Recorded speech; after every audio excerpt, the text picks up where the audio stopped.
नमस्कार बच्चों, मैं आशुतोष सिंह गुरुकुल के इस मंच से एक बार फिर से आपका स्वागत करते हैं और आशा करते हैं कि आप लोग भी काफ़ी अच्छे होंगे। बच्चों, आज जो है वो इतिहास का टॉपिक है और हम और हमारी गुरुकुल टीम ने यहाँ पर आपके लिए एक विशेष सराहनीय प्रयास किया है और आशा हम यही कर सकते हैं कि आपको समझाने में, संतुष्ट करने में हम लोग यहाँ से ज़रूर सफल होंगे। और आज का टॉपिक मज़ेदार टॉपिक है और नई उम्मीद के साथ, नए सेशन के साथ हम आपको जनजातीय विद्रोह के बारे में यहाँ से जानकारी देंगे और जनजातीय विद्रोह के क्या कारण थे, उनकी क्या परिस्थितियाँ थीं, उनका नेचर कैसा था, किस प्रकार से इन लोगों ने विद्रोह किया था और अगर किया था तो क्यों किया था। अब इसमें कौन कौन से विद्रोह आपको यहाँ पर पढ़ने को मिलेगा। संथाल विद्रोह के बारे में पढ़ने को मिलेगा, नील विद्रोह के बारे में पढ़ने को मिलेगा, मुंडा विद्रोह के बारे में, कोल विद्रोह के बारे में, खासी विद्रोह के बारे में, रंपा विद्रोह के बारे में। बहुत सारे विद्रोह जो है यहाँ से जरूर आपको प्रभावित करने में सफल होने जा रहे हैं और इसमें 20 क्वेश्चन लगभग आपको हम बताने जा रहे हैं और ये जो 20 क्वेश्चन है ये 40-50 क्वेश्चन को जोड़ने का यहाँ से एक सफल प्रयास जरूर होगा। अब देखिए, जनजातीय विद्रोह क्यों हुए थे, तो इसके अपने बहुत सारे कारण रहे हैं, तो ये क्वेश्चन के हिसाब से हम आपको यहाँ पर अवगत कराने जा रहे हैं। तो आइए देखिए, पहला क्वेश्चन आपके सामने आ चुका है। जनजातीय लोगों के संबंध में, जनजातीय लोगों के संबंध में आदिवासी शब्द का प्रयोग किया था। इसमें यह पूछ रहा है कि जनजातीय लोगों के संबंध में आदिवासी शब्द का प्रयोग किसने किया था। खैर, ये तो क्वेश्चन का मुद्दा है, इसको तो हम अभी बता ही रहे हैं। पहले तो आपको ये सीधा बता दें कि जो जनजातियों की समस्या रही है वो हमेशा अपने को जनजातीय लोग अलग कल्चर में ढालते थे। उनकी जो अर्थव्यवस्था थी, जो उनकी सामाजिक व्यवस्था थी, जो उनकी धार्मिक व्यवस्था थी, वो बिल्कुल अलग थी और वो लोग अपने आप को अलग समझते थे। चाहे वो वन भूमि हो, चाहे वो कृषि भूमि हो, चाहे उनके अपने कल्चर हो, उनका बिल्कुल भारत में रह करके और भारत से वो अपने आप को अलग समझते थे। उनकी अलग कल्चर था, जैसे उनकी ज़मीन है, जंगल है, वन है, उनकी जो एक्टिविटी है वो सारे बिल्कुल अलग होते थे। लेकिन जब ब्रिटिश सरकार ने या ईस्ट इंडिया कंपनी ने यहाँ पर शासन करना शुरू कर दिया तो धीरे धीरे ईस्ट इंडिया कंपनी का प्रभाव वो जनजातीय क्षेत्र में होने लगा। अब इनके जो अधिकारी थे या इनके जो पुलिस कर्मचारी थे, चाहे जमींदार थे, चाहे सूदखोर थे, चाहे वो जो भी पूंजीवादी महाजन लोग थे, तो इन लोगों ने इनकी व्यवस्था को बिगाड़ने का प्रयास शुरू कर दिया। तो जनजातियों को लगा कि हमारे रीति रिवाज में, हमारी भूमि में और हमारे तमाम सारे प्रोग्रामों में इन सब का जो है हस्तक्षेप ये हमारे लिए सही नहीं है और इसलिए जमींदारों की नीतियों से, महाजनों की नीतियों से, सूदखोरों की नीतियों से, पुलिस की नीतियों से ये ऊब गए और ये समझ गए कि हमारा अस्तित्व ये खत्म करना चाहते हैं। इसलिए ब्रिटिश शासन के खिलाफ 19वीं शताब्दी में तमाम सारी जनजातियों ने यहाँ पर विद्रोह कर दिया था, क्योंकि वो समझ रहे थे कि हमारा कल्चर अलग था, हमारे समाज अलग थे, हम लोग अलग थे, हमारी वन भूमि अलग थी, जंगल हमारे अलग थे, जमीन हमारे अलग थे, लेकिन इन लोगों ने आकर के हमारे ऊपर अधिकार कर लिया है। यही वजह है कि इन लोगों ने यहाँ पर विद्रोह किया था। चाहे वो संथाल लोग हों, चाहे मुंडा लोग हों, चाहे खासी लोग हों, चाहे कोल लोग हों, चाहे वो रंपा क्षेत्र के लोग हों, तमाम सारे जनजातियों ने यहाँ पर विद्रोह किया है। अब देखिए, इसमें ये पूछ रहा है कि जनजातीय लोगों के संबंध में आदिवासी शब्द का प्रयोग किया था। आदिवासी शब्द का पहली बार प्रयोग जो किया गया है वो एक जनजातियों के बहुत बड़े उनके समाज सुधारक थे, उनके शुभचिंतक थे, उनका नाम था ठक्कर बापा। तो ठक्कर बापा ने पहली बार जनजातियों के लिए आदिवासी शब्द का प्रयोग किया था। ये गांधीवादी नेता भी थे और गांधी के साथ इनके विचार मिलते थे और इन्होंने जनजातियों के लिए ढेर सारे कार्य भी किए थे। जैसे 1914 में ये गोपाल कृष्ण गोखले द्वारा स्थापित पार्टी थी, उसका नाम था सर्वेंट इंडिया सोसाइटी। तो सर्वेंट इंडिया सोसाइटी जो है ये 1905 में 1905 में गोपाल कृष्ण गोखले के द्वारा स्थापित हुई थी। और जो गोखले ने सर्वेंट ऑफ इंडिया सोसाइटी जो गोखले ने स्थापित किया था 1905 में, तो इसके सदस्य के रूप में ठक्कर बापा इसके सदस्य जो बने थे 1914 में, तो सदस्य बन गए 1914 में। उसके बाद फिर असहयोग आंदोलन से भी ये जुड़े रहे, गांधी जी के विचारों से प्रभावित भी रहे। फिर इन्होंने 1922 में भील सेवा मंडल का इन्होंने गठन किया था। भील सेवा मंडल का गठन किया था 1922 में। और 1932 में ठक्कर बापा जी जो थे हरिजन सेवक संघ के महासचिव भी बने। हरिजन सेवक संघ के महासचिव भी बने। और उसके बाद 1944 में कस्तूरबा गांधी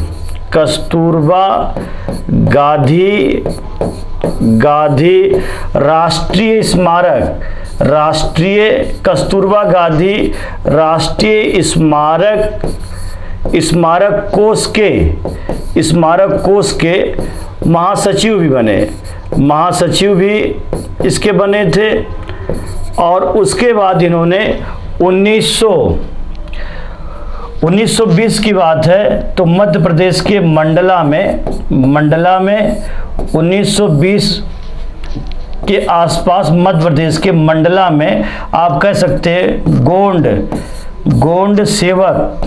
गोंड सेवक मंडल का गठन भी किया था। तो देखिए, आपको सीधे तौर पर हम बता देते हैं कि जनजातियों के लिए आदिवासी शब्द का प्रयोग करने वाले ठक्कर बापा थे। इन्होंने ही पहली बार आदिवासी शब्द का प्रयोग किया था।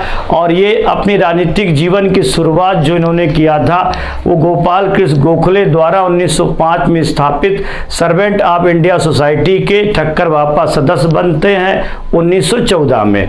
फिर उसके बाद गांधीवादी विचारधारा से प्रभावित होकर के गांधी जी के संपर्क में आते हैं, असहयोग आंदोलन से जुड़ते हैं। फिर उसके बाद 1922 में भील सेवा मंडल का गठन भी करते हैं 1922 में। और उसके बाद 1932 में हरिजन सेवक संघ के महासचिव भी चुने जाते हैं। और उसके बाद फिर 1944 में कस्तूरबा गांधी राष्ट्रीय स्मारक कोष के भी सचिव बनते हैं। और उसके बाद फिर ये गोंड सेवक मंडल से भी इनका जुड़ाव रहता है। मतलब पूरी जिंदगी जो है इन्होंने जनजातियों के सुधार के लिए, चाहे उनका सामाजिक सुधार हो चाहे राजनीतिक सुधार हो, पूरी जिंदगी ठक्कर बापा ने जनजातियों के सुधारों में लगा दिया था। बड़े नेता थे और ये समाज सुधारक रहे हैं, जीवन समाज के लिए समर्पित कर दिया, खास करके जनजातियों के लिए। तो यही पूछा जा रहा है कि जनजातियों के लिए पहली बार आदिवासी शब्द का प्रयोग जो किया गया था वो किसके द्वारा किया गया था? ठक्कर बापा ने किया था। तो इसका कौन सा ऑप्शन हो जाएगा? सेकेंड हो जाएगा। इसका सेकेंड ऑप्शन सही है। अब आइए हम लोग नेक्स्ट क्वेश्चन पर चर्चा करते हैं। देखिए, क्वेश्चन आ चुका है, रिपीटेड क्वेश्चन है, लगभग सेम क्वेश्चन है। जैसे इसमें कह रहा है कि निम्नलिखित नेताओं में से किसने जनजातीय उत्थान हेतु कार्य किया था? तो जनजातियों के लिए उत्थान किसने किया था? तो आप बता सकते हैं, जैसे 1922 में भील सेवा मंडल का स्थापना किया, तो इसके माध्यम से भी उन्होंने उत्थान किया था।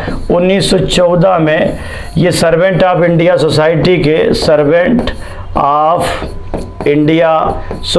के सदस्य भी बने थे, तो इसके माध्यम से भी गरीबों का उत्थान किया था।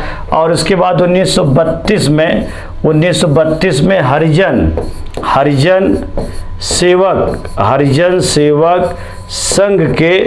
हरिजन सेवक संघ के महासचिव भी बने थे।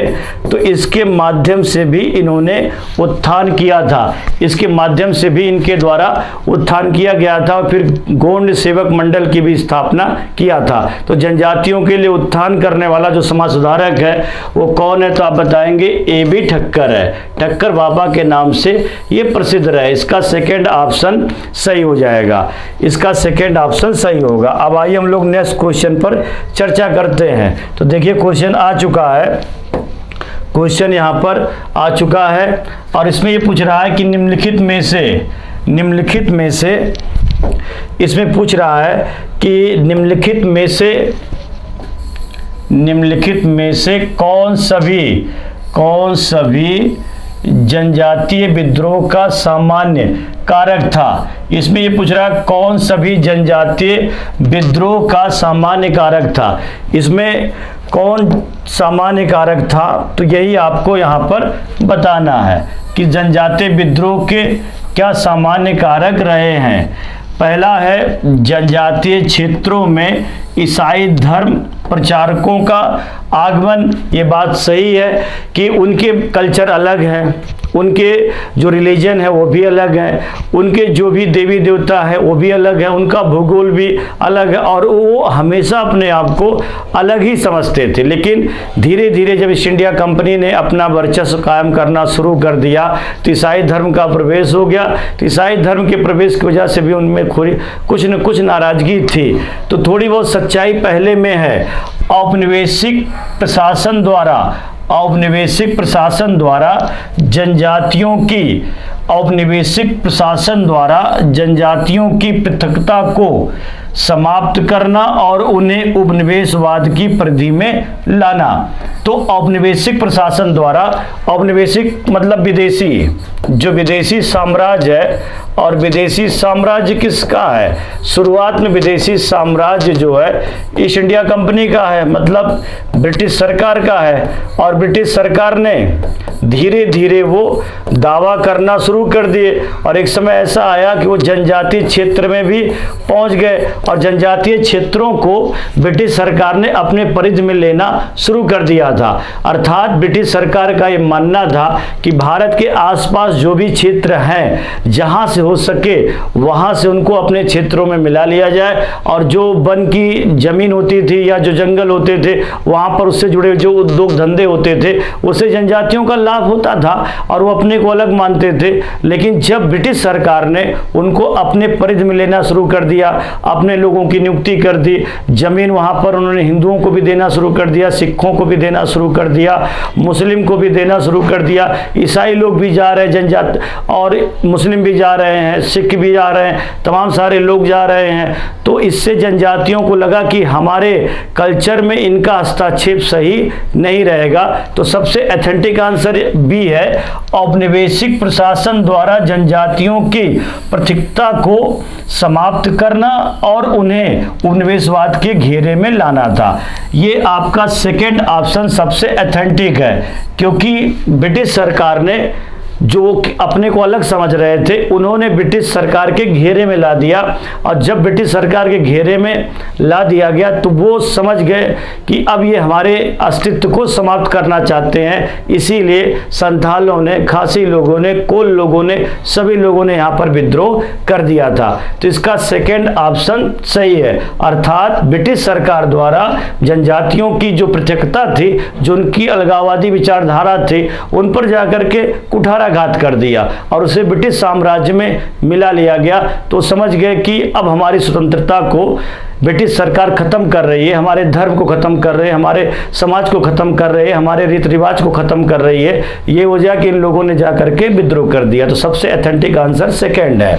अब आइए हम लोग नेक्स्ट क्वेश्चन पर चर्चा करते हैं। देखिए क्वेश्चन आ चुका है, बढ़िया क्वेश्चन है। सिद्धू तथा कान्हू निम्नलिखित में के साथ जुड़े थे। इसमें ये पूछ रहा है कि सिद्धू और कान्हू जो है किस विद्रोह से जुड़े थे। तो ये लोग संथाल विद्रोह से जुड़े थे। संथाल जनजाति थी और ये विद्रोह, जो संथाल विद्रोह हुआ था वो 1855 से 56 में हुआ था। और इसमें 400 जनजातियों मतलब 400 परिवारों ने मिल करके लगभग 6,000 जनजातियों ने विद्रोह कर दिया था। और ये जो विद्रोह किया गया था ये संथाल जनजातियों के द्वारा किया गया था। और संथाल लोग जो रहते थे, संथाल का जो क्षेत्र था वो भागलपुर से, बिहार में पड़ता है, भागलपुर से राजमहल की पहाड़ी तक। तो भागलपुर से राजमहल का जो क्षेत्र होता था ये संथालों का क्षेत्र होता था। भागलपुर से राजमहल का जो क्षेत्र है वो बिहार में स्थित है और यहाँ पर संथाल लोग रहते थे। संथाल लोग यहाँ पर रहते थे, लेकिन इस क्षेत्र में अब संथालों के क्षेत्र में, जनजातियों के क्षेत्र में ब्रिटिश सरकार ने वहाँ पर जमींदार की नियुक्ति कर दी, या जैसे सूदखोरों की नियुक्ति हो गई, महाजन की नियुक्ति हो गई, पुलिस की व्यवस्था भी वहाँ पर कर दी गई। तो चाहे पुलिस हो, चाहे महाजन हो, चाहे जमींदार लोग हो, इन लोगों ने इनके समाज पर हमला करना शुरू कर दिया। तो यही वजह है कि सिद्धू और कान्हू के नेतृत्व में 6,000 संथालों ने मिलकर के विद्रोह कर दिया था और सीधे कहा था कि साहबों का देश नहीं है, ये हम लोगों का देश है और इसमें अगर ये हमारे ऊपर अटैक करेंगे तो हमारा अस्तित्व खत्म हो जाएगा। तो सिद्धू और तथा कान्हू के नेतृत्व में एक बड़ा युद्ध हुआ था और इसमें ब्रिटिश सरकार हार गई थी। और इसमें ब्रिटिश सेनापति जो थे मेजर बारो, तो मेजर बारो के नेतृत्व में अंग्रेज लोग हार गए थे और ये लोग जीत गए थे, क्योंकि इन लोगों ने कहा था कि यहाँ पर साहबों का शासन नहीं होना चाहिए, विदेशियों का शासन नहीं होना चाहिए, हमारा शासन होना चाहिए। तो सिद्धू तथा कान्हू निम्नलिखित में से किसके साथ जुड़े थे? तो आप बता सकते हैं संथाल विद्रोह में। और संथाल लोग इसलिए गुस्से में थे क्योंकि वहाँ पर जो सूदखोर थे, जमींदार थे, जो पुलिस व्यवस्था थी, ये लोग अत्याचार कर रहे थे और इनके अत्याचारों से ऊब करके 400 परिवारों ने मिलकर के 6,000 संथालों को इकट्ठा करके सिद्धू और कान्हू के नेतृत्व में बड़ा आक्रमण कर दिया था। भयानक आक्रमण था और मेजर बारो के नेतृत्व में ब्रिटिश सरकार ने जवाब तो दिया, लेकिन जवाब जनजातियों के सामने धरा का धरा रह गया और ये लोग हार गए थे और वो अपना अस्तित्व बचाने में कुछ समय तक सफल हो गए थे। तो वही पूछ रहा है कि सिद्धू तथा कान्हू के निम्नलिखित में से ये किस आंदोलन के साथ जुड़े थे? संथाल आंदोलन के साथ जुड़े थे। और संथालों का जो क्षेत्र था वो बिहार के भागलपुर से राजमहल तक फैला हुआ था और इसको जो इस क्षेत्र को दामन-ए-को भी कहा जाता है, दामन-ए-को के नाम से भी जाना जाता है। तो इसके जो सिद्धू और कान्हू जुड़े थे संथाल विद्रोह से थे, इसका डी ऑप्शन सही है। अब आइए हम लोग नेक्स्ट क्वेश्चन पर चर्चा करते हैं। क्वेश्चन आ चुका है, अच्छा क्वेश्चन है, हालांकि इस पर हमने चर्चा कर दिया है।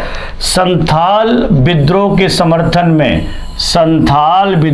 समर्थन में दामन-ए-को का क्या अर्थ है? संथाल विद्रोह के संदर्भ में दामन-ए-को का क्या अर्थ है? तो दामन-ए-को का अर्थ जो है वो आप बताएंगे, संथालों का जो क्षेत्र है, संथालों का क्षेत्र। और संथालों का जो क्षेत्र है वो कहाँ से कहाँ पर शुरू होता है? तो हमने बताया था बिहार के भागलपुर से लेकर और कहाँ तक है? राजमहल तक है, राजमहल तक। तो बिहार के भागलपुर से राजमहल के क्षेत्र को किस नाम से जाना जाता है? दामन-ए-को के नाम से जाना जाता है, दामन-ए-को के नाम से जाना जाता है। अब ये जो है राजमहल के पहाड़ियों के पास की जो ज़मीन है, ये आपका ऑप्शन सही हो जाएगा। राजमहल की पहाड़ियों के पास की ज़मीन को दामन-ए-को कहा जाता है। यहीं पर 6,000 जनजातियों ने, संथालों ने सिद्धू और कान्हू के नेतृत्व में एक बड़ा विद्रोह यहाँ पर किया था और सीधे तौर पे कह दिया था कि यहाँ पर साहब लोगों का शासन नहीं होगा, हमारे लोगों का शासन होगा। इसका थर्ड ऑप्शन सही है। अब आइए हम लोग नेक्स्ट क्वेश्चन पर चर्चा करते हैं। अच्छा क्वेश्चन है, कांस्य कॉन्सेप्ट पर है, बढ़िया क्वेश्चन है, आसानी से आपको हम यहाँ पर अवगत करा रहे हैं, बता रहे हैं, बस आप लोग जुड़ते रहिए। अब देखिए 1855-56 के संथाल हूल के बारे में लिखित कथनों पर विचार करिए। संथाल विद्रोह के बारे में विचार करना है। तो इसमें दिया गया है, संथाल लोग निराशाजनक स्थिति में थे क्योंकि जनजातीय भूमि पट्टे पर दे दी गई थी। मैंने बताया कि वो अपने को हमेशा अलग मानते थे। वो उनकी कृषि भूमि, उनकी वन भूमि, वन से जो भी जुड़ी हुई संपदा है उसका यूज जनजाति लोग करते थे। उनका पूरा कल्चर ही, समाज ही, धर्म ही, रहन सहन बिल्कुल अलग होता था। और जब ब्रिटिश सरकार ने उनकी ज़मीन पर हस्तक्षेप करना शुरू कर दिया, लोगों को बसाना शुरू कर दिया, भूमि को कॉन्ट्रैक्ट पर पट्टे पर देना शुरू कर दिया, तो ये जनजाति लोग समझ गए कि हमारे अस्तित्व पर खतरा है और अब भूमि संपदा पर ये लोग दूसरे लोगों को भी यहाँ पर भेज रहे हैं, सूदखोर के रूप में, महाजन के रूप में, जमींदार के रूप में भेज रहे हैं, प्रशासनिक अधिकारी के रूप में भेज रहे हैं। तो इसलिए खतरा समझ करके यहाँ पर इन लोगों ने विद्रोह किया था। तो 1855-56 के संथाल विद्रोह के बारे में निम्नलिखित कथनों पर विचार करना है।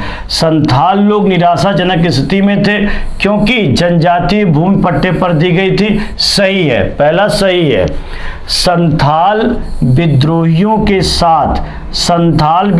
के साथ अंग्रेज अधिकारियों ने बहुत नरमी से व्यवहार किया था। नहीं, जनजातियों के प्रति ब्रिटिश अधिकारियों ने नरमी नहीं दिखाई थी, अत्याचार किया था, उनके अस्तित्व को ही खत्म करने की कोशिश की थी। इसलिए सेकंड ऑप्शन गलत है, सेकंड ऑप्शन गलत। नरमी नहीं दिखाई थी, बर्बाद करने की कोशिश की थी।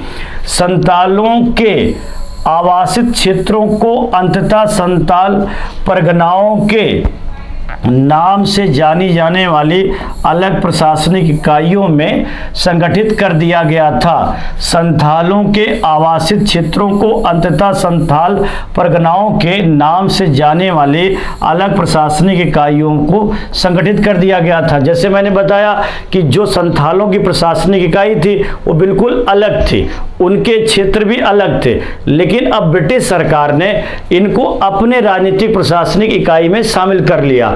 तो जब इनके क्षेत्र जो है, जहां पर इनके आवास थे, आसपास की जो जमीनें थी, उसको ब्रिटिश सरकार ने अपने प्रशासन की इकाई से जोड़ लिया। तो जब ये प्रशासन से, अपने प्रशासन से अलग होते गए और अंग्रेजों के प्रशासन से जुड़ते गए, तो इन्होंने माना कि हमारे क्षेत्र पर ये हमला है, हमारे जंगल पर, जमीन पर या भूमि पर, वन भूमि पर हमला कर रहे हैं। तो इसमें सच्चाई है तीसरे में, तीसरा ऑप्शन सही है। संथाल विद्रोह 19वीं सदी के मध्य के भारत का एकमात्र प्रमुख विद्रोह है। नहीं, संथालों ने ही विद्रोह केवल किया था ऐसा नहीं है, कोल लोगों ने भी किया था, खासी लोगों ने भी किया था, पौना क्षेत्र में भी विद्रोह हुआ था, कुका लोगों ने भी विद्रोह किया था, मुंडा लोगों ने विद्रोह किया था, संथालों ने ही विद्रोह किया था। ये सच्चा नहीं है, इसमें सच्चाई नहीं है। इसका चौथा ऑप्शन गलत है। तो देखिए, पहला ऑप्शन सही है, इसलिए सही है क्योंकि निराशाजनक स्थिति में थे, और इसलिए निराशाजनक स्थिति में थे क्योंकि इनकी जमीन पट्टे पर दे दी गई थी, इसलिए पहला सही है। संथाल विद्रोहियों के साथ अंग्रेज अधिकारियों ने बहुत नरमी से व्यवहार किया था, गलत है, अत्याचार किया था। संथालों की बस्ती वाले क्षेत्रों को अंततः संथाल परगनाओं के नाम से जाने जाने वाली अलग प्रशासनिक इकाई में संगठित कर दिया गया था, बिल्कुल कर दिया गया था। अब ये अंग्रेजों के शासन में आ चुका था। तो पहला और तीसरा सही है, पहला और तीसरा सही है। डी ऑप्शन ये सही है, डी ऑप्शन सही होगा। अब आइए हम लोग नेक्स्ट क्वेश्चन पर चर्चा करते हैं। क्वेश्चन आ चुका है, अच्छा क्वेश्चन है। इसमें पूछ रहा है निम्न में से संथाल विद्रोह कब हुआ था? निम्न में से संथाल विद्रोह कब हुआ था? तो 1855 से 56 के मध्य हुआ था। भागलपुर से लेकर राजमहल तक, राजमहल के पहाड़ियों क्षेत्र तक हुआ था। इसके नेता जो थे सिद्धू और कान्हू थे, सिद्धू और कान्हू ये बड़े नेता थे और इन्होंने अंग्रेजों के शासन को पराजित किया था। और पराजित होने वाला जो ब्रिटिश सेनापति उसका नाम है मेजर मेजर बारो को बर्बाद कर दिया था संथालों ने। तो इसका जो हो जाएगा 1855 से 56, इसका डी ऑप्शन सही है, इसका डी ऑप्शन सही है। अब आइए हम लोग नेक्स्ट क्वेश्चन पर चर्चा करते हैं। क्वेश्चन आ चुका है और देखिए इसमें पूछ रहा है कि 1855 में जो विद्रोह हुआ था, 1855 में संथालों ने किस अंग्रेज कमांडर को हराया था। इसमें पूछ रहा कौन सा अंग्रेज कमांडर था संथाल विद्रोह के समय। तो इसमें कैप्टन जो था, कमांडर जो था मेजर बारो था। मेजर बारो हार चुका था, तो मेजर बारो को यहाँ पर कमजोर किया गया था। तो इसका थर्ड ऑप्शन सही हो जाएगा, सी ऑप्शन सही है। मेजर बारो अपनी सेना के साथ गया था, लेकिन जनजातियों की संख्या लगभग 6000 थी और उन्होंने कहा था कि भगवान का आदेश है कि हम लोग इनको हटा करके धरती पर सतयुग लाएंगे, सतयुग लेकर के आएंगे, मतलब न्याय होगा लोगों के साथ और धर्म की स्थापना होगी, सच्चाई की स्थापना होगी। अर्थात यहाँ पर यह कहा गया कि साहबों के शासन को हटा दीजिए, अपने शासन को लाना है, भगवान का ये आदेश है। और इस युग के बाद फिर यहाँ पर सतयुग आएगा, न्याय का शासन होगा, सत्यता का शासन होगा, समानता का शासन होगा। तो उसी का नारा इन लोगों के द्वारा दिया गया था। तो उन लोगों ने अपने आत्मीयता के साथ जोड़ते हुए, लोगों की संख्या को बढ़ाते हुए डट करके मुकाबला किया था और 6000 जनजातियों ने अंग्रेजों पर भारी पड़ गए थे। मेजर बारो पराजित हो गया था, जबकि इनके पास आधुनिक संसाधन था और संथालों के पास उनके जो प्रतीकात्मक या प्राचीन जो भी वेपन्स होते थे उसी के साथ मिलकर के लड़े थे। लेकिन लड़ने में उनकी जो है किसी प्रकार की क्वालिटी में कोई कमी नहीं थी, क्योंकि जंगल के क्षेत्र में रहने वाले थे, जान की बाजी लगा करके अपने अस्तित्व की लड़ाई वो लोग लड़ रहे थे, इसीलिए मेजर बारो हार गया था। इसका थर्ड ऑप्शन सही हो जाएगा। अब आइए हम लोग नेक्स्ट क्वेश्चन पर चर्चा करते हैं। देखिए क्वेश्चन आ चुका है, अच्छा क्वेश्चन है। इसमें ये पूछ रहा है कि कौन से ऐसी जनजाति थी जिसने मानव बलि प्रथा का निषेध करने के कारण अंग्रेजों के विरुद्ध विद्रोह करने वाली जनजाति का नाम बताइए। इसमें कह रहा कि मानव बलि प्रथा का निषेध करने के कारण अंग्रेजों के विरुद्ध विद्रोह करने वाली जनजाति का नाम बताइए। इसमें ये पूछ रहा है कि कौन सी ऐसी जनजाति है जिसने मानव बल प्रथा के समर्थन में आंदोलन किया था। क्योंकि देखिए हमारे समाज में अंग्रेजों से पहले तमाम कुप्रथाएं चल रही थी, जैसे सती प्रथा था, जाति प्रथा थी, अस्पृश्यता था, छुआछूत कह सकते हैं, बाल विवाह था, पर्दा प्रथा थी, पर्दा प्रथा हो गया, या तमाम सारी और भी कुप्रथाएं थी, दास प्रथा थी, गुलामी की प्रथा, दास प्रथा। तो जब अंग्रेज लोग आए तो सती प्रथा, दास प्रथा, अस्पृश्यता, बाल विवाह, पर्दा प्रथा, इन सबको कमजोर करने का प्रयास किया था उन लोगों ने। तो ऐसे मानव की बलि दी जाती थी, अर्थात बच्चों को ही मार दिया जाता था, बेटे या बेटी जो भी उनकी बलि चढ़ा दी जाती थी। तो ये परंपरा हमारी जनजातियों में, कुछ जनजातियों में जीवित थी।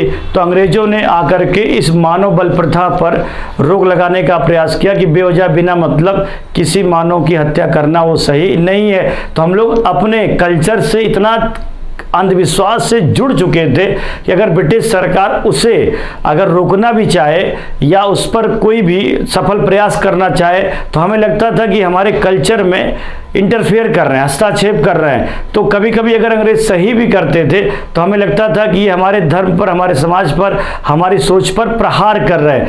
अच्छा, चाहे हम गलत करें उस समय, चाहे सही करें, गलत भी सही लगता था और सही भी सही लगता था। तो अगर अंग्रेज थोड़ा बहुत सुधारने की कोशिश करते भी थे तो हमें लगता था कि हमारे समाज में, हमारे धर्म में यहाँ पर आक्रमण कर रहे हैं। यही वजह से खोंड नामक जनजाति ने, जो कि उड़ीसा क्षेत्र में ये जनजाति है, उड़ीसा क्षेत्र में जो खोंड जनजाति है वो उड़ीसा क्षेत्र में, इसने जो है मानव बल प्रथा के रोकने की वजह से, अर्थात हमारी खोंड जनजाति जो कि उड़ीसा से बिलोंग करती थी, ये लोग मानव की बलि चढ़ाते थे, तो उस पर अंग्रेजों ने रोक लगा दिया था। तो इन्हें लगा कि हमारे रीति रिवाज पर हमला कर रहे हैं, वो अपने हिसाब से हमारे ऊपर थोप रहे हैं। तो जनजाति जो थे रूढ़िवादी थे, कट्टर भी हो जाते थे, तो वो जो गलत भी करते थे उसी को भी सही मानते थे। तो खोंड नामक जनजाति ने चक्र बिसोई के नेतृत्व में इन लोगों ने विरोध कर दिया था। तो अगर आपसे पूछा जाए कि किसके नेतृत्व में खोंड जनजाति लोगों ने मानव बल प्रथा के रोकने के खिलाफ आंदोलन चलाया था, तो उनका नाम था चक्र बिसोई। और चक्र बिसोई उड़ीसा के रहने वाले थे और किस जनजाति से जुड़े हुए थे? खोंड जनजाति। तो खोंड जनजाति एक ऐसी जनजाति है जिसने मानव बल के रोकने के खिलाफ आवाज उठाई थी। अर्थात इन लोगों का मानना था कि मानव बलि होना चाहिए, जबकि अंग्रेजों ने मानव बलि को खत्म करने का प्रयास किया था। ये इनका एक अपना अंधविश्वास था और ये लोग सोच रहे थे कि जो ये हो रहा है ये सही हो रहा है और अंग्रेज हमारे धर्म के खिलाफ हमला बोल रहे हैं। ये वजह है कि इन लोगों ने इसके खिलाफ भी आंदोलन कर दिया था। तो खोंड जनजाति थी, उड़ीसा से जुड़ी हुई जनजाति है और किसके नेतृत्व में विद्रोह किया था? चक्र बिसोई के नेतृत्व में। अब आइए हम लोग नेक्स्ट क्वेश्चन पर चर्चा करते हैं। क्वेश्चन आ चुका है, अंग्रेजों के विरुद्ध विद्रोह करने वाला प्रथम जनजाति समूह। इसमें ये कह रहा है कि किसने सबसे पहले विद्रोह किया था। जैसे कोल लोग हैं तो कोल लोगों ने 1831-32 में किया था, 1831 और 32 में किया था। बुद्धू भगत थे इसके नेतृत्वकर्ता, बुद्धू भगत और जोया भगत थे, जोया भगत। और मुंडा विद्रोह जो हुआ था 1895 से लेकर 1900 के दरमियान हुआ था, बिरसा मुंडा ने किया था, बिरसा मुंडा के नेतृत्व में किया गया था। और खासी विद्रोह जो था वो आप बताएंगे। खासी विद्रोह जो हुआ था 1829 में हुआ था, तीरथ सिंह के नेतृत्व में हुआ था, तीरथ सिंह के नेतृत्व में किया गया था। संथाल विद्रोह आपने पढ़ा ही है अभी, 55 से लेकर 56 तक सिद्धू और कानू ने किया था, सिद्धू तथा कानू ने किया था। तो इसमें सबसे पहले क्या आ जाएगा? सबसे पहले खासी विद्रोह होगा। खासी विद्रोह सबसे पहले तीरथ सिंह के नेतृत्व में 1829 में किया गया था। अब देखिए ये विद्रोह जो था, खासी विद्रोह कहाँ पर हुआ था, तो उसको भी हम बता देते हैं। खासी एक जनजाति है जो मेघालय में पाई जाती है। जैसे गारो हो गया, गारो तथा जयंतिया पहाड़ी का जो क्षेत्र है, गारो तथा जयंतिया पहाड़ी का जो क्षेत्र है, तो यहाँ के जनजाति लोगों ने विद्रोह किया था। तो मेघालय के क्षेत्र में, जैसे यहाँ पर एक जिला असम में सिलहट, तो सिलहट जिला से जोड़ने का प्रयास मेघालय को किया गया था। अर्थात ब्रिटिश सरकार ने सिलहट जिला से एक नई सड़क बनाने की कोशिश की गई थी। मेघालय से लेकर के असम तक एक सड़क बनाने की कोशिश की गई। तो वहाँ की जनजातियों ने, खासी जनजातियों ने सोचा कि हमारे ये समाज पर, हमारे ये भूगोल पर बड़ा अटैक है, तो उन लोगों ने इसे गलत माना था। तो जब उन लोगों ने इसे गलत माना तो फिर उन लोगों ने लगभग 10,000 खासी लोगों ने मिल करके और तीरथ सिंह के नेतृत्व में इन लोगों ने विद्रोह कर दिया था। तीरथ सिंह के नेतृत्व में इन लोगों के द्वारा विद्रोह किया गया था, 1831 में किया गया था, 31 में। तो जो ये खासी विद्रोह था, मेघालय के गारो तथा जयंतिया नामक क्षेत्र में ये विद्रोह किया गया था, क्योंकि आसपास वहाँ पर जुड़ने का प्रयास किया गया था। सिलहट तक सड़क बनाने का प्रावधान वहाँ पर किया गया था। तो जो वहाँ पर घाटी क्षेत्र हुआ करते, नदी घाटी क्षेत्र जो थे, उनको उन नदी घाटी क्षेत्रों से मिला करके और सिलहट तक एक नई सड़क बनाने बनाने की कोशिश की गई थी। तो इन लोगों को लगा कि हमारे समाज में, हमारे क्षेत्र में ये लोग हस्तक्षेप कर रहे हैं, तो लगभग 10,000 खासी लोगों ने तीरथ सिंह के नेतृत्व में 1831 में विद्रोह कर दिया था। तो अंग्रेजों के विरुद्ध विद्रोह करने वाली प्रथम जनजाति खासी है, मेघालय की है, और ये खास करके गारो और जयंतिया पहाड़ियों के बीच में रहने वाले यहाँ पर ये लोग थे, और इन लोगों ने यहाँ पर विद्रोह किया था। इसका थर्ड ऑप्शन सही है। अब आइए हम लोग नेक्स्ट क्वेश्चन पर चर्चा करते हैं। क्वेश्चन आ चुका है, इसमें पूछ रहा है 1831 में बुद्धू भगत के नेतृत्व में कोल विद्रोह किस क्षेत्र में हुआ था। इसमें पूछ रहा है कि 1831 में बुद्धू भगत के नेतृत्व में कोल विद्रोह किस क्षेत्र में हुआ था। तो देखिए, कोल विद्रोह झारखंड, आधुनिक झारखंड में है। जैसे हजारीबाग हो गया, हजारीबाग हो गया, इसके अलावा सिंहभूमि हो गया, पलामू का क्षेत्र हो गया। इसमें अधिकतर झारखंड का क्षेत्र, पलामू, सिंहभूम, तो ये कोल जनजाति यहाँ पर रहती थी। झारखंड, आधुनिक झारखंड में ये लोग रहते थे। तो यहाँ पर अब क्या हुआ, मैंने पहले से हम बताते चले आ रहे हैं, तो इसमें ये लोग अपने को अलग समझते थे, अपने वन को, अपनी वन भूमि को, कृषि भूमि को अलग समझते थे।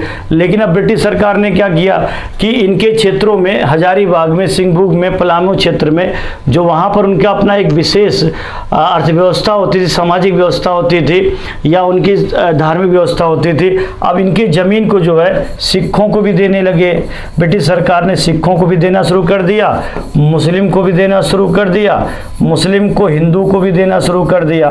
तो जब इन सबको जमीन सिखों को, मुस्लिम को, हिंदू को मिलना शुरू हो गया, तो फिर कोल जनजाति ने इन 1831 में सिंहभूम में, हजारीबाग में, पलामू में विद्रोह कर दिया। और विद्रोह जो किया गया था वो किसके नेतृत्व में किया गया था, तो बुद्धू भगत थे, बुद्धू भगत हो गए और जोया भगत हो गए।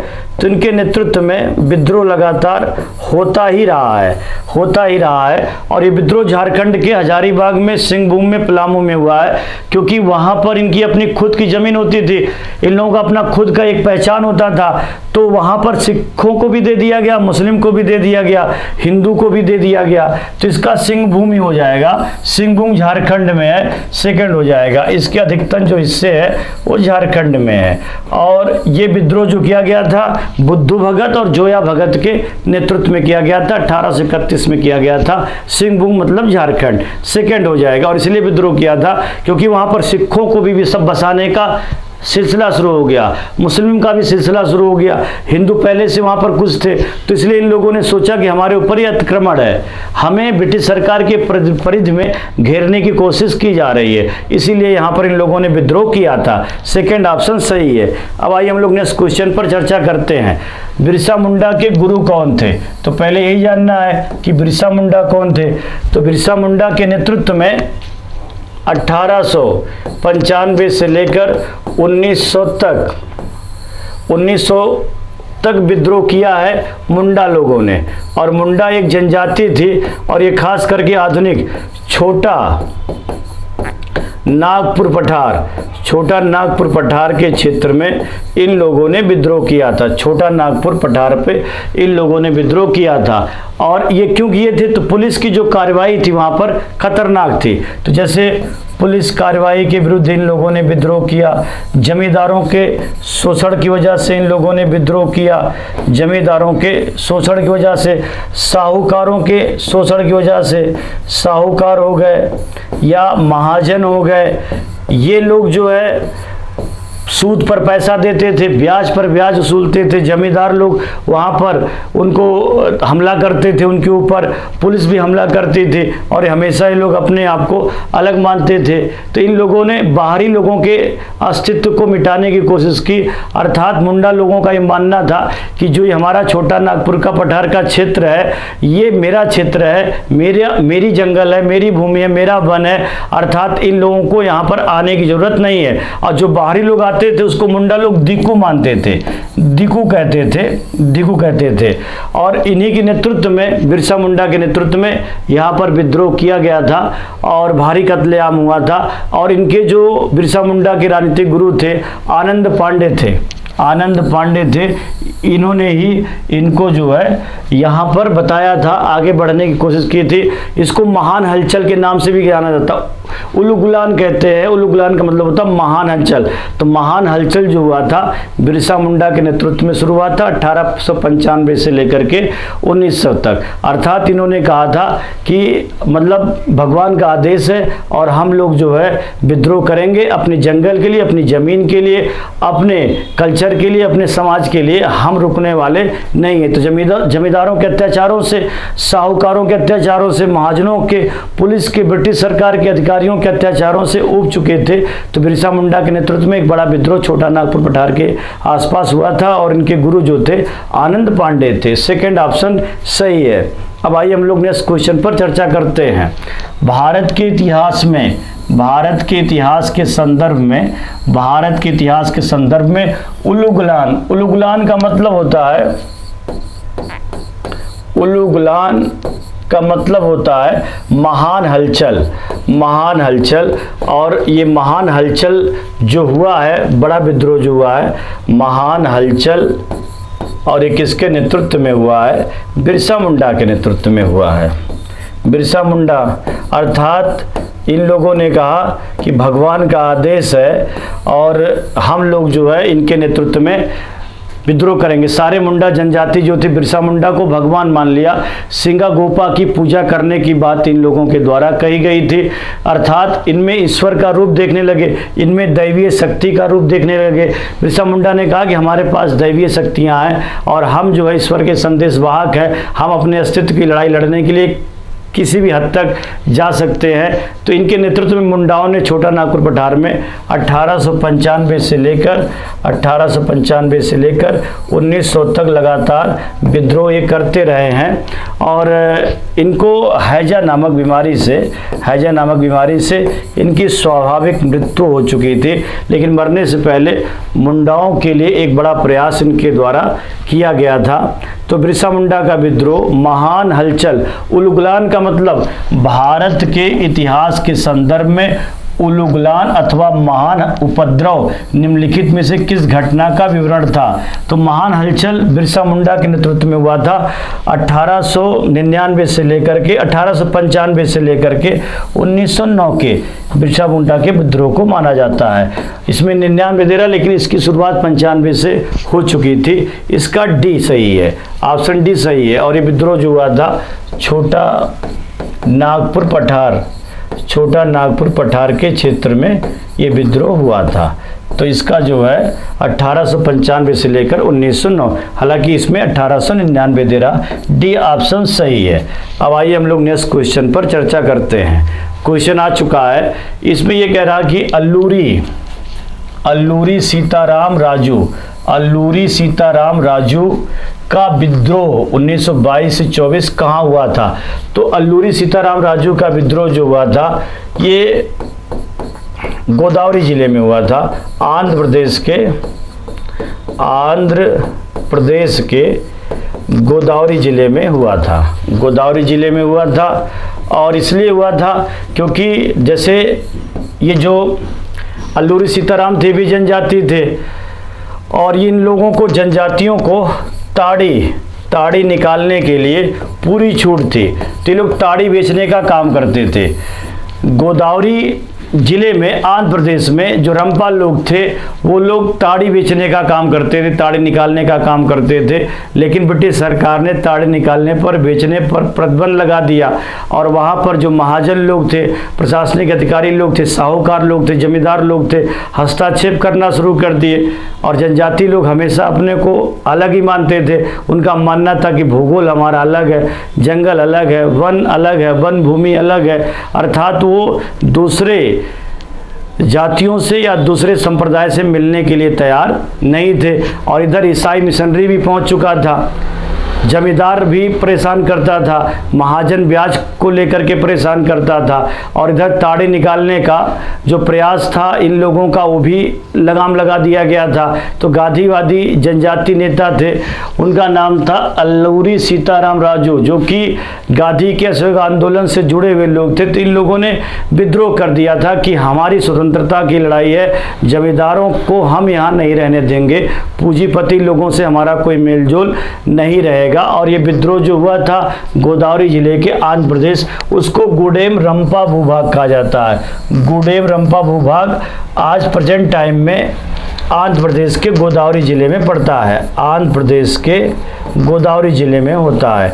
तो अल्लूरी सीताराम राजू जो है गुडेम रंपा भूभाग क्षेत्र पर ये अपना विद्रोह कर रहे थे, और ये स्थानीय मुद्दों को लेकर के इनका विद्रोह था। तमाम सारे जो शोषणकारी लोग थे उनसे परेशान चल रहे थे, और जो इनके अधिकार थे उसको लगातार सीमित किया जा रहा था। इनका अस्तित्व ही खतरे में आ चुका था, इसीलिए इन लोगों ने विद्रोह यहाँ पर किया था। इसका सेकेंड ऑप्शन सही है। अब आइए हम लोग नेक्स्ट क्वेश्चन पर चर्चा करते हैं। क्वेश्चन आ चुका है, इसमें तमाम सारे विद्रोह दिए गए हैं। 19वीं सदी के किसान विद्रोहों को उनसे संबद्ध क्षेत्रों के साथ सुमेलित कीजिए। 19वीं सदी के कृषक विद्रोहों को उनसे संबद्ध क्षेत्रों के साथ सुमेलित कीजिए। दो कॉलम है, एक तरफ विद्रोह है, दूसरी तरफ उनके क्षेत्र है। तो कुकी विद्रोह जो हुआ था त्रिपुरा में हुआ था 1860 के आसपास। कोका विद्रोह जो हुआ था पंजाब में हुआ था, भगवत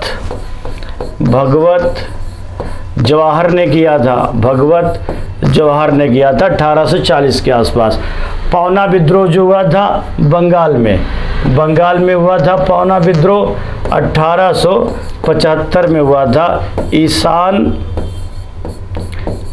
राय, केशव चंद्र राय ने ये विद्रोह किया था, पौना विद्रोह बंगाल में। बिरसा मुंडा विद्रोह अभी आपने सुना ही है। बिरसा मुंडा विद्रोह जो था वो बिहार में था, और बिरसा मुंडा विद्रोह जो था 1895 से लेकर 1900 तक था, ये बिहार में था। तो इसका जो हो जाएगा कुकी विद्रोह आप बताएंगे त्रिपुरा में है, कुका विद्रोह बताएंगे पंजाब में है, पौना विद्रोह बताएंगे बंगाल में है, बिरसा मुंडा विद्रोह जो है बिहार में है।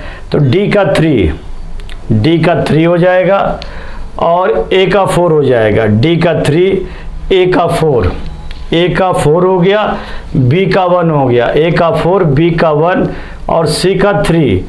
सी का जो हो जाएगा, सी का आप जब बताएंगे, सी का 2 हो जाएगा, बंगाल है, सी का 2 होगा।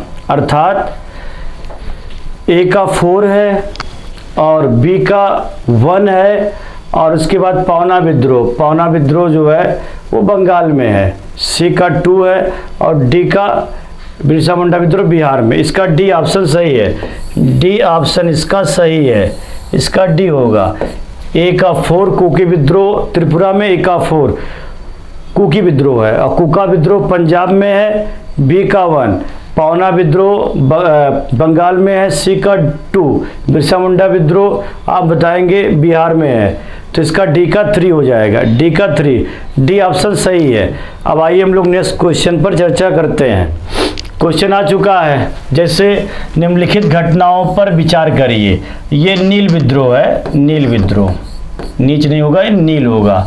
नील विद्रोह जो हुआ था, नील विद्रोह जो हुआ था 1859-60 में हुआ था, और इसको दो लोगों ने किया था। दिगंबर विश्वास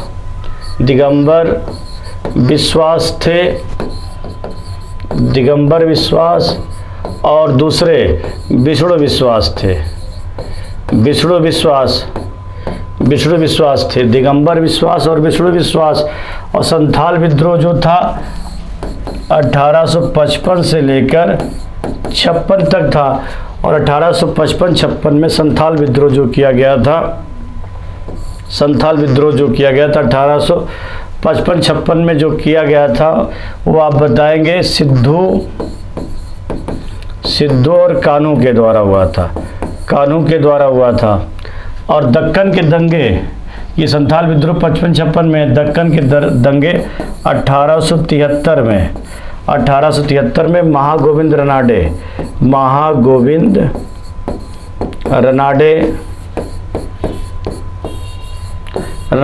1873 में किया था। और सिपाही विद्रोह मतलब 1857 में, 1857 में सबसे पहले मंगल पांडे ने शुरू किया था, मंगल पांडे ने शुरू किया था। तो इसका जो हो जाएगा नील विद्रोह 59-60, संथाल विद्रोह 55-56 और सिपाही विद्रोह 57 का विद्रोह 57 में, दंगे जो है 73 में। तो सबसे पहले जो होगा वो संथाल विद्रोह होगा, पहले 2 होगा, फिर 4 होगा, और 4 के बाद 1 होगा, फिर 3 होगा, 2 4 2 4 2 4 1 3 1 3 3 सबसे लास्ट में होगा, 3 सबसे लास्ट में होगा क्योंकि 73 में है। और उसके बाद सबसे पहले आप बताएंगे दूसरा है तो 2 4 1 3 2 4 1 3, इसका डी हो जाएगा, डी ऑप्शन सही है। पहले आप बताएंगे संथाल विद्रोह 1855-56, फिर 1857 की क्रांति सिपाही विद्रोह 1857 4 हो जाएगा, फिर नील विद्रोह होगा, नील विद्रोह 1859 से 60, और सबसे लास्ट में दक्कन के दंगे हैं 73 में है। 2 4 1 3, डी ऑप्शन आपका सही है। अब आइए हम लोग नेक्स्ट क्वेश्चन पर चर्चा करते हैं। क्वेश्चन आ चुका है, बढ़िया क्वेश्चन है। जैसे मुपला विद्रोह है, तो मुपला विद्रोह आप बताएंगे केरल के मालाबार तट में हुआ था, 1920-21 में हुआ था। और ये 2 लोग इसके जिम्मेदार हैं, सैयद और दूसरे जो है सैयद फजल। ये मालाबार तट पे था। रामोसी कृषक विद्रोह जो था वो आप बताएंगे, रामोसी विद्रोह जो था कृषक 1828 के आसपास था। इसके जो रामोसी विद्रोह है वो महाराष्ट्र में था और इसको कीरत सिंह ने किया था, कीरत सिंह ने शुरू किया था। तीरथ सिंह अलग थे और कीरत सिंह अलग थे, उन्होंने इसका विद्रोह किया था। कूका विद्रोह जो हुआ था पंजाब में, कूका विद्रोह 95 पंजाब में हुआ था 40 में, भगवत जवाहरमल, ये 1820, 21, 22 कई बार हुआ था, 20, 21, 22, 1840 पंजाब में भगवत जवाहरमल इन्होंने किया था, जवाहरमल। और पावना विद्रोह 1873 होगा, बंगाल में हुआ था। ईशान राय और केशव चंद्र राय थे, बंगाल हुआ था। तो देखिए मुपला विद्रोह ए का 3 है, कूका विद्रोह सी का 4, ए का 3 और सी का 4 और बी का 1 और डी का जो होगा 2, अर्थात पहला ऑप्शन सही है। ए का 3 हो गया, बी का 1 महाराष्ट्र सही है, सी का 4 पंजाब कूका विद्रोह है, पावना विद्रोह डी का 2 बंगाल है। पहला ऑप्शन सही है, ए ऑप्शन आपका सही है। अब आइए हम लोग नेक्स्ट क्वेश्चन पर चर्चा करते हैं। क्वेश्चन आ चुका है, इसमें कह रहा लिस्ट 1 और लिस्ट 2 से टैली करना है और सूचियों को नीचे दिए गए कोड को सही उत्तर सेलेक्ट करना है। तो अहोम विद्रोह जो हुआ था, अहोम विद्रोह आप बताएंगे 1828 असम में हुआ था। और कोल विद्रोह 1831-32 में हुआ था। इसके जो नेता थे तीरथ सिंह, इसके गंगाधर थे, अहोम के गंगाधर। और उसके बाद संथाल 1855-56 में सिद्धू और कान्हू थे, सिद्धू तथा कान्हू थे। और उसके बाद मुपला विद्रोह जो हुआ था 1921 में, इसके सैयद अली और दूसरे जो थे सैयद फजल थे। तो इसका जो हो जाएगा ए का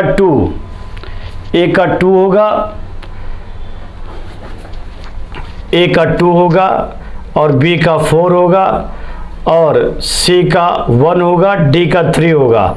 मतलब इसमें जो है ये हमने आपको मिला दिया है और इसमें आंसर शीट नहीं दिया गया है, तो इसमें आंसर इसका नहीं दिया गया, लेकिन हमने यहाँ पर मिला दिया है और आप लोग जो है इसी के हिसाब से आप क्वेश्चन कर सकते हैं। तो आज जो है 19 क्वेश्चंस थे और 19 क्वेश्चन हमने आपको यहाँ पर बता दिया है। उम्मीद हम यही रखते हैं कि आपको थोड़ा बहुत समझ में ज़रूर आया होगा। और अगला जो टॉपिक होगा वो पॉलिटी का होगा और वो टॉपिक जो होगा वो इलेक्शन कमीशन से होगा, निर्वाचन आयोग से। और तब तक के लिए जय हिंद।